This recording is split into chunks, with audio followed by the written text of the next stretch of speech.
નમસ્કાર ખેડૂત મિત્રો, આજે અમે મેંદરડા તાલુકાના એક ગામમાં આંબાના પાકમાં આપણી જે બાયોફિટ પ્રોડક્ટનો ઉપયોગ કર્યો અને બહુ સારું એવું રિઝલ્ટ લીધું.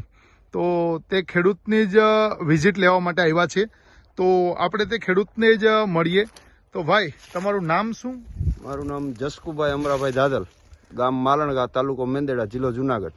હવે જસકુભાઈ, તમારા આ આંબા છે, તો આ આંબામાં અત્યારે બહુ સારું એવું બંધારણ છે. આ વર્ષે આંબાનો પાક છે તે ફેલ ગયો છે, દરેક જગ્યાએ બળી ગયું છે, પણ તમારે બહુ સારું એવું બંધારણ છે.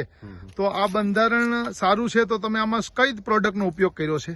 આમાં સ્ટીમરીજ બતાવો. સ્ટીમરીજ એટલે આ સ્ટીમરીજના કેટલા છંટકાવ કર્યા? 3. એની સાથે શું નાખ્યું હતું? એની સાથે આ બાયો 99, બરોબર. અને આ સ્ટીમરીજ અને બાયો 99 એના 3 છંટકાવ કર્યા. અને એક ડોઝ કર્યો એનપીકે. આ એનપીકે આ 3 બોટલનો એક છંટકાવ કર્યો, એક વખત આપી અને 3 વખત આપ્યું. ઓકે, તો તમને શું આનાથી ફાયદો જોવા મળ્યો છે? આનાથી 100% રિઝલ્ટ છે. ઓકે, જરાક આપણે જોશું કે આનાથી બંધારણ કેવું છે. તો આપણે જોઈ શકીએ કે અત્યારે જ્યાં ટોટલી બળી ગયું છે એવા સમયે બંધારણ છે તે જોઈ શકીએ છીએ.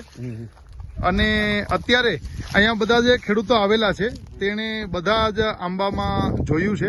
તો બાકીના એકાદ ખેડૂતને પણ આપણે પૂછશું કે ભાઈ, તમે આટો માર્યો બગીચામાં, તો કેવું લાગ્યું તમને? બીજા બધા બીજા કરતા આમાં રિઝલ્ટ વધારે દેખાણું. બીજા કરતા આમાં રિઝલ્ટ વધારે છે, બંધારણ બહુ સારું છે. તો આ રિઝલ્ટ છે તે બાયોફિટ પ્રોડક્ટનું છે.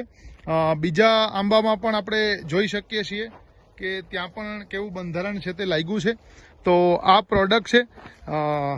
તો ભાઈ, આ પ્રોડક્ટ વિશે તમે બીજા ખેડૂતને શું કહેવા માંગો? આ વાપરવી જોઈએ? વાપરવી જોઈએ. આનાથી કોઈ છેતરાતું નથી ને? તો આ રિઝલ્ટ છે તે આ બાયોફિટ પ્રોડક્ટનું છે. ફરીથી આપણે જોઈ શકીએ છીએ કે જ્યારે આ વખતે કાંઈ નથી આંબામાં, તો તે સમયે આ બંધારણ તે જોવા મળ્યું છે. ઓકે, આભાર.